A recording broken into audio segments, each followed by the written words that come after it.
al senador federal de Morena por la Ciudad de México, César Cravioto, a quien le agradezco mucho que llegue a esta cita con la audiencia de Sin Censura. Senador, ¿cómo estás? Muy buenas noches.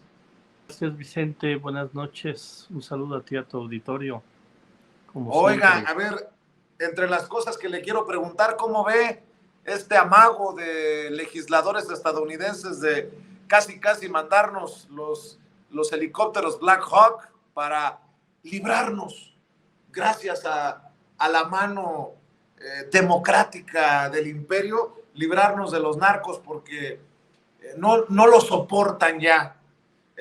¿Cómo ves, César, esta situación que pues no sé qué tan tensa haga la relación México-Estados Unidos en estos momentos, pero escuchamos al presidente responderles con toda claridad y puntualidad de la mañanera, y también escuchamos a la vocera de la Casa Blanca pronunciarse por el caso de los ciudadanos secuestrados en Matamoros, Tamaulipas, entre otras cosas. Bueno, es una intromisión verdaderamente grosera que no debemos de permitir, que no debemos de pasar por alto, dejar en claro que los asuntos al interior del país los resuelven los mexicanos, las y los mexicanos, y que de ninguna manera vamos a regresar a los tiempos del comes si te vas, de ninguna manera vamos a regresar a los tiempos de que el gobierno de los Estados Unidos o el Congreso de los Estados Unidos va a dictar las políticas al interior de México, que es un país soberano y que es un país independiente, que lleva más de 200 años independiente, y que le midan, porque de ninguna manera lo vamos a tolerar. Ya sabemos que vienen tiempos electorales en Estados Unidos, así como en el 2024 habrá elecciones generales en México, también en Estados Unidos las habrá. Entonces estos amagos y estos escarceos para decirle a ese electorado muy conservador y de derecha en Estados Unidos, que todavía les gusta pensar que Estados Unidos es el policía del mundo, lo vamos a ver seguramente intensificado. Pero la respuesta del presidente López Obrador, del gobierno mexicano, del Estado mexicano, de los poderes en México, debe ser muy claro y muy contundente, de que no aceptamos intromisiones de ningún país, de ningún gobierno, ni de ningún congreso extranjero. Y estoy de acuerdo con usted, senador, suscribo. Como me imagino que vas a dejar la víbora chillando al referirte a estos esfuerzos de boicot, porque no se le puede llamar de otra manera, contra el Plan B, que se aprobó en el Poder Legislativo con la mayoría de Morena, este Plan B de reforma electoral, que ahora buscan los del INE y los de la oposición, los del INE sumados a la oposición, que se tumbe en la Suprema Corte de Justicia de la Nación. ¿Cuál es tu postura, tu posicionamiento, senador, ante esto? Bueno, yo he declarado que el Plan B es un ordenamiento legislativo que está firme, que lo único que puede revisar la Suprema Corte artículo por artículo es que si se contraviene algún artículo con la Constitución, y que si eso ocurre, pues dirá tal vez. Yo digo que no debería decir que ningún artículo se contrapone con la Constitución, pero si fuera el caso, pues tendrá que decir el artículo número tal, porque reformamos más de 400 artículos. Este artículo en particular se baja porque ese artículo contraviene la Constitución. Este otro artículo se baja, pero yo diría que el 99.9% del Plan B debe de quedar absolutamente firme. La oposición, de manera mentirosa, de manera engañosa y de manera irresponsable, le dijo a sus seguidores, a su electorado: vamos a marchar, vamos a llenar el Zócalo para exigirle a la Suprema Corte de Justicia que eche para atrás el plan B. No les dijo que la Suprema Corte de Justicia no tiene atribuciones para revisar si les gusta o no el plan B. Lo único que tiene atribuciones es para revisar si algún artículo contraviene la Constitución. Entonces los están engañando. Sería un escándalo nacional que todo el plan B lo echaran para atrás, aduciendo inconsistencias en el procedimiento, porque además eso en muchas resoluciones de la Constitución, por ejemplo, a mí me tocó ser diputado en la Ciudad de México cuando se juntó el PRI, el PAN, el PRD en la ciudad e hicieron muchas barbaridades en los procedimientos legislativos de la Ciudad de México para aislar al primer grupo parlamentario en la historia de Morena en la ciudad. Y nosotros cuando acudimos a la Suprema Corte, sus resoluciones, qué bueno que me recuerdas porque las voy a presentar si me invitas en estos días o la próxima semana otra vez a tu programa, presento la resolución de la Suprema Corte que dice las resoluciones del Pleno del Poder Legislativo de la Ciudad de México son incontrovertibles.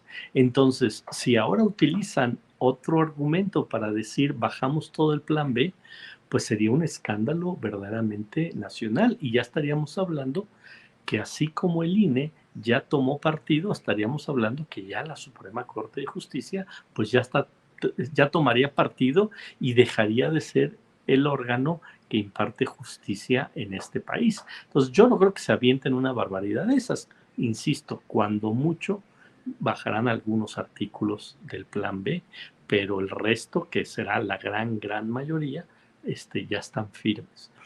Y fíjate que he tenido algunos encuentros en los últimos días. Hoy tuve un evento que organizó una organización social con varios académicos, sobre todo personas que tienen universidades y muchos abogados, y pregunté algunos temas del plan B y mucha gente, la gran mayoría de las asistentes que había ahí, alrededor de unas 200 personas, no conocían, por ejemplo, que les damos más derechos a los migrantes para votar, más alternativas para votar, que le damos igualdad de género por primera vez en la ley a que haya la mitad de candidaturas de hombres y de mujeres en todos los partidos políticos, que le damos alternativas para que puedan votar, por ejemplo, las personas que están en prisión, que no han tenido una sentencia,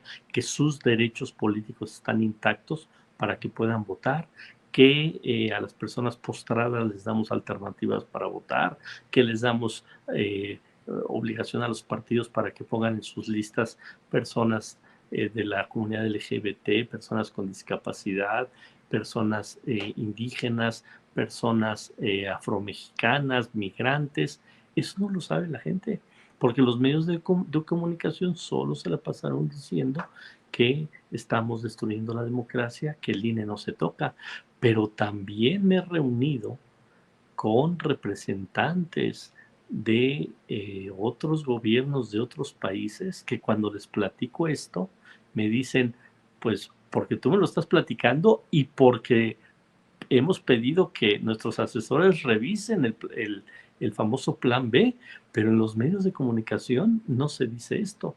Entonces, el nivel de desinformación, de manipulación informativa, ustedes también, tu propio medio y otros medios independientes que fueron a la marcha y que fueron a la concentración del domingo antepasado de la derecha, le preguntaban a la gente cosas que la gente decía, sí estoy de acuerdo, pues eso es lo que viene en el plan B o que venía en la reforma constitucional que rechazó la derecha y que aprobó Morena. Entonces,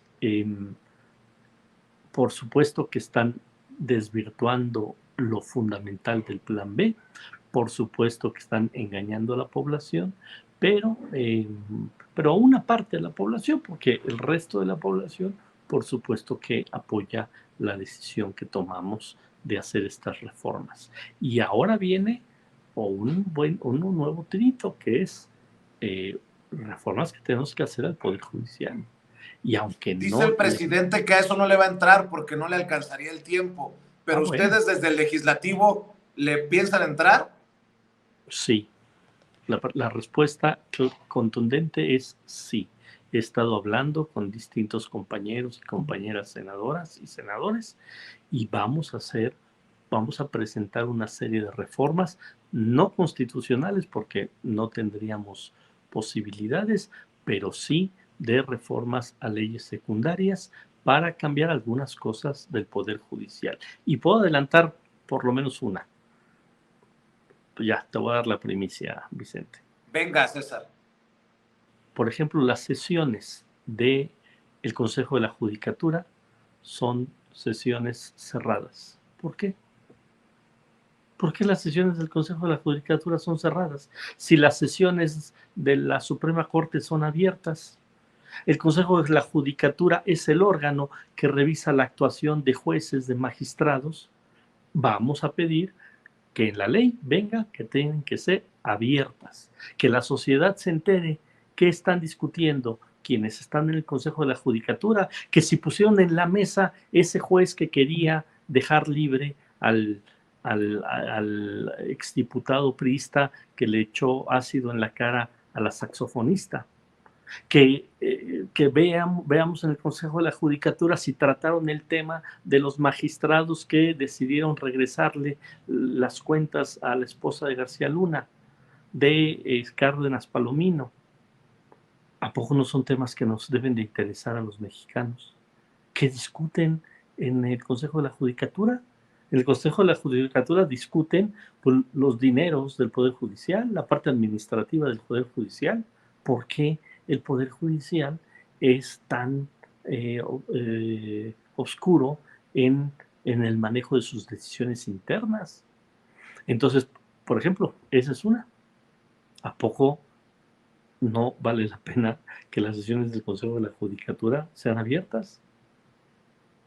Y entonces la sociedad nos estaríamos dando cuenta que integrantes del Consejo de la Judicatura están premiando a un juez que libera a un narcotraficante, que libera a un violador, que libera cuentas que son producto de corrupción del crimen organizado. Entonces, son varias las reformas que queremos hacer. Estamos estudiándolas para que no haya ningún problema de que digan, no, esto es anticonstitucional. Yo no sé si nos van a dar los votos, porque luego no está tan fácil, pero de que nos vamos a echar para adelante y vamos a hacer un planteamiento muy bien planteado, con bases, y vamos a decir esto, sí hay posibilidades de hacer cambios a leyes secundarias desde el poder legislativo, sí. ¿Por qué no nos metemos a cambiar la Constitución sobre temas del Poder Judicial? Pues simplemente porque no nos dan los números en votos, pero en votos sí nos deberían de dar los números para sacar leyes secundarias. Entonces, sí lo vamos a hacer. Un grupo de senadoras y senadoras ya estamos trabajando en ello y esperamos que a la brevedad demos a conocer a la opinión pública una serie de reformas, porque mira, esta lógica de que las instituciones no se tocan, verdaderamente es lo más absurdo que he escuchado. Sí, yo hoy les decía, porque era un evento para darle reconocimientos a mujeres que han tenido desempeños relevantes en distintos ámbitos de la vida pública del país. Y les decía a las mujeres, pues si las instituciones no se hubieran tocado en los años 40, pues no hubieran podido votar las mujeres. Si las instituciones no se hubieran tocado algunas leyes, las mujeres no podrían tener títulos de propiedad, porque antes los títulos de propiedad eran de los esposos, no de las mujeres. Y así nos podemos ir. Si las mujeres, si no se modificaran las leyes y las instituciones, pues las mujeres no podían entrar a bares, etcétera, porque antes solo podían entrar hombres. O sea, les ponía ejemplos a las mujeres de la importancia que las instituciones se transformen, pues para que evolucione la sociedad. Entonces, decir, una institución no se toca, es lo más absurdo que puede haber para la evolución de una sociedad, para la evolución del género humano, porque lo que ha logrado el género humano de avanzar es porque ha tocado instituciones, porque ha avanzado en la forma en la que se organiza. Si no, estaríamos pues como en la Edad Media, ¿no? Pues aquí el Sol, la Tierra es el centro del universo y de ahí quien diga lo contrario, pues se va a la hoguera. Eso es verdaderamente un contrasentido hacia la evolución de una sociedad. Entonces, ya se echaron el rollo de que el INE no se toca. Ya lograron ahí generar su ronchita y poder llenar el Zócalo. No, tampoco es que hayan ganado la batalla como posicionamiento, porque la mayoría de la gente de México sí quiere que se toque el INE y los privilegios de los consejeros del INE y todo lo que ya hemos hablado. Pero ahora vamos a entrarle a otra institución tan importante como el Poder Judicial y otra vez ellos van a empezar a decir el INE no se toca, el Poder Judicial no se toca. Y bueno, pues nosotros vamos a decir, por supuesto que se toca, porque se tienen que tocar todas las instituciones de este país para tener una mejor sociedad. Para la reforma judicial ya toca, don César Cravioto, y le agradezco mucho al senador César Cravioto que llega sin censura. Recuerde que puede seguir en Twitter a César Cravioto en @Cravioto César, primero su apellido, después su nombre, @Cravioto César en Twitter para que siga lo que publica precisamente el senador. Te mando un abrazo, César, y estamos al pendiente sobre este tema y nos vemos ya sea en el Senado o en nuestros estudios, como lo permitan las agendas. Por lo pronto te mando un abrazo, senador. Gracias a ti y otra vez gracias a todo tu auditorio y al extraordinario esfuerzo que hacen por informar a la gente y a la sociedad, y cada vez van ganando más rating porque la gente cada vez está más despierta. Un fuerte abrazo, Vicente. Gracias, César Cravioto, senador federal de Morena por la Ciudad de México, hablando con nosotros sin censura. Amigos, amigas, regresamos en breve, pero mientras seguimos hablando sin pelos en la lengua, sin censura, usted puede suscribirse a nuestros 3 principales canales en YouTube. Sin Censura Media, en donde tenemos más de 1.600.000 suscriptores, Sin Censura TV, en donde tenemos más de 1 millón de suscriptores, y en Sin Censura Presenta, en donde queremos llegar muy pronto a los 100,000 suscriptores. Si usted ya está inscrito en Sin Censura Media, suscríbase en Sin Censura TV. Si ya está suscrito en Sin Censura TV y Sin Censura Media, suscríbase a Sin Censura Presenta. Recuerde que es gratis, no tiene que sacar un solo centavo de su bolsillo para apoyarnos. Dele clic en la campanita para que los señores y señoras de YouTube envíen las notificaciones cuando estemos transmitiendo en vivo y en directo o estemos subiendo videos. También nos puede seguir en Twitter en @Vicente Serrano y hasta en Instagram. Ojo, también estamos en Instagram. Son nuestras redes sociales y con el apoyo de ustedes seguimos creciendo, porque con ustedes todo, sin ustedes nada.